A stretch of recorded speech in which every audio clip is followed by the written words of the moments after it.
Hey everybody, it's Jason Blaha here, and today I want to talk to you guys about some of the problems that can arise when you try to use too many different exercises in your routine, or you try to throw too many different exercises at doing the same basic job for you. So let me put on my +5 hat of weaponsmithing, work on skilling up my crafting a little bit, and let's talk about this.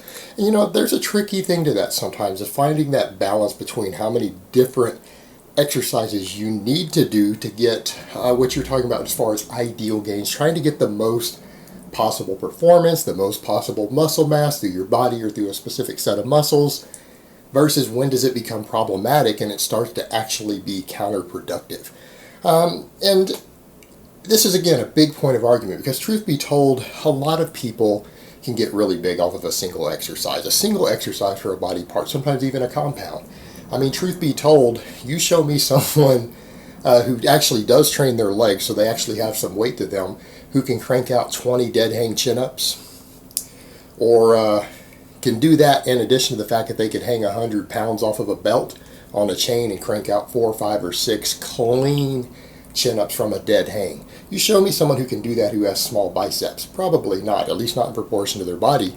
But, there is something to be said for not just size by hitting a muscle from a couple different angles or working a couple different functions. There's something to be said for safety for that. It's just been noted by many coaches over the years that people who do a couple of similar lifts sometimes, who train to move a bar path through a different bar path instead of just one fixed path on their one exercise, they do a little bit of variation, they get hurt less often. And the reason for that is oftentimes if they fail a rep, if form breaks down, they get fatigued, sometimes they have better stability and support muscles through that area because they do a couple different lifts. For example, someone who just does overhead pressing with a barbell, and maybe they do a little bit of dumbbell work to overhead press also, sometimes they've built some of the stabilizers and support musculature enough that if something goes wrong, they're just less likely to tear or pull something. They just get less injuries. So there is something to be said even for strength and power, not just bodybuilding, towards working something from a couple different angles. Where we get into problems is when people get really, really redundant at it. And what I mean by redundant, for example, and I'm going to jump into where this really becomes a problem. Let's say someone's triceps. They're like, well, the tricep serves a couple different functions, and it does serve two functions. Some people don't know that. It also affects elbow. It's not just elbow flexion or extension. It's not flexion, it's extension, I'm sorry.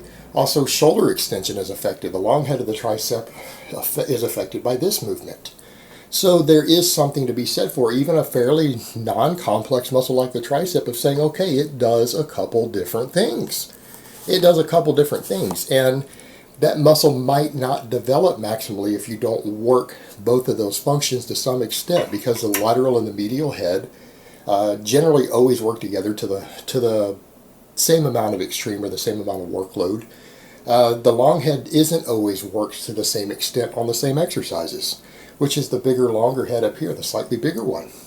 So there's something to be said for saying, okay, maybe I do need at least 2 different exercises for my tricep. And if you don't, then it might not get maximally developed. And that's common sense. You say, well, it has 2 different functions and that one head gets hit totally different. Okay, that makes sense. That's reasonable. But a lot of people will be redundant and they'll pick exercises that work the same heads that their bench press works. Meaning, if people bench press, closed grip bench press, do all this other stuff, all this pressing, weighted dips, everything else, these heads down here are worked maximally. I mean, if you're doing a lot of volume on your flat bench and your incline, and you do weighted dips, that's 3 different exercises that hammer the crap out of those heads. They're going to come in and do a bunch of stuff like this, to where their shoulder stays completely fixed and they just move the elbows. Why? You're just hitting those same heads further. You're just putting fatigue on them. You're just putting extra inflammation on the connective tissue. You didn't get enough of those heads being worked on all your pressing. So that's where they can get redundant. And the real problem with the redundancy is that when you do too many different exercises, someone I know just had a problem with this. They just tore one of the heads of their tricep. All right, he just tore one of the heads of his tricep.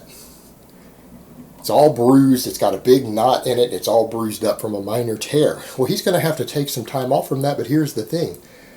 He already said he does like 5 different tricep exercises. Which one is his problem? Which one of those exercises does he need to cut out? Well, who in the hell knows? He's doing so many because he's taking that approach that a lot of people do. Well, I want to make sure a muscle gets fully developed, so I'm going to throw every exercise possible at it. You guys see a problem with that right there? When you get hurt or you get injured, which one is causing it? If you do all 5 all the time, how do you know which one's causing the problem? How do you know which one hurt you? You don't. How about when people do those tricep extensions I was just talking about, and it causes inflammation of these tendons, but they don't know what movement causes it? I know what movement causes it. I know why guys get tricep tendonitis, but if you don't know, people will make classic mistakes. It's doing these tricep extensions with your elbows at your sides up to your face. Elbows at the sides of the face. A movement like that will cause tendonitis in your tricep tendons. So people do tons of those, and they do 3 different exercises like that.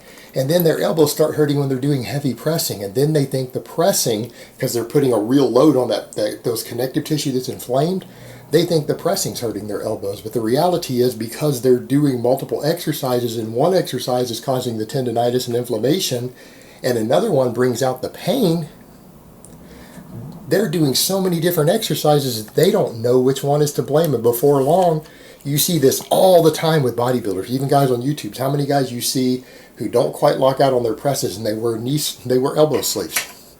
They wear elbow sleeves and they're scared to lock out on their presses.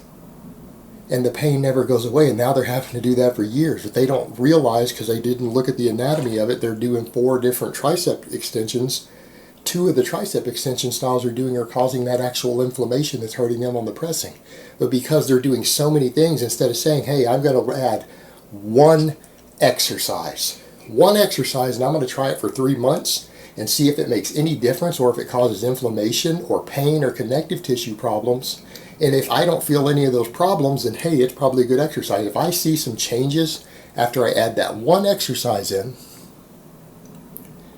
and it doesn't cause any problems, then hey, it's probably a pretty good exercise. But if I add that exercise in and I don't see anything from it, it's probably redundant. It's not doing anything I'm not already doing with my other lifts, right?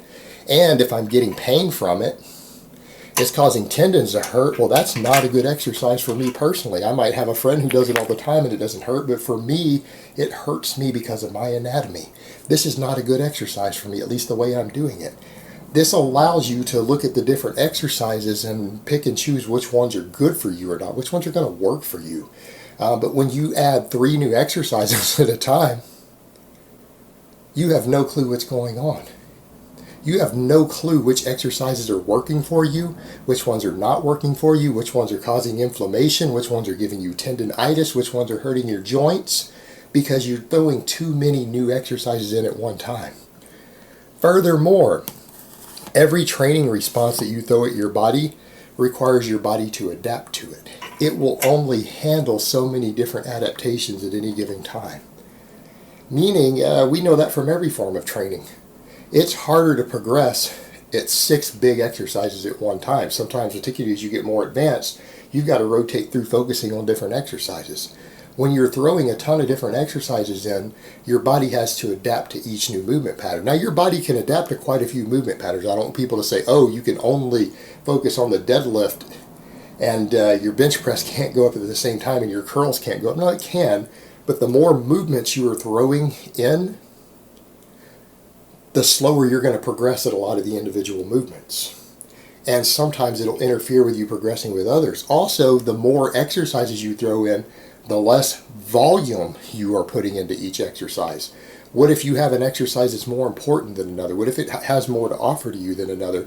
But because you're adapting to 3 different exercises for the same body part or the same pattern, you might not be progressing as fast on the one that you need to be progressing on is the most, because you're not doing enough of it, because you're doing all these others.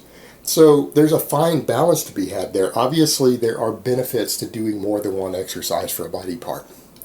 or for a movement pattern, both in terms of making sure you get full development of a muscle, making sure that you work the different performance elements, and making sure that it builds better stabilizers to prevent injury. So there are benefits to that, but when you start doing too many, you actually might progress on all of them slower. So progression can suffer.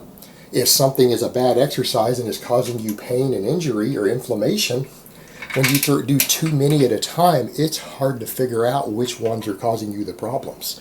And if you have exercises that are causing you problems and you can't figure out which one it is, you've got real problems, because the pain may not go away just when you cut one of them out. Even if you cut out the one that's causing the problem, you haven't quit doing it long enough for the inflammation to go away and all the exercises hurt it. But because you're adding too many at one time, you don't always know which ones are causing you problems. So what I would recommend to people is that when you add new exercises to your program, make sure they're there for a reason. Don't just pick random exercises and throw them in arbitrarily. Pick exercises selectively. Know what you're specifically picking that exercise for. What does it add to your program and to your adaptations and your goals that's not already there? And if it doesn't add something that's not already there, don't bother with it, because there are downsides to adding new exercises. Make sure it fills an important role in your training. And add them in one at a time so that you can assess each individual exercise and what it's doing for you. That's a smart way to do it, instead of just throwing everything but the kitchen sink at any given body part or performance element. Alright guys, but that's really all I have to say on that today. I hope it's been informative, and I will talk to you guys next time.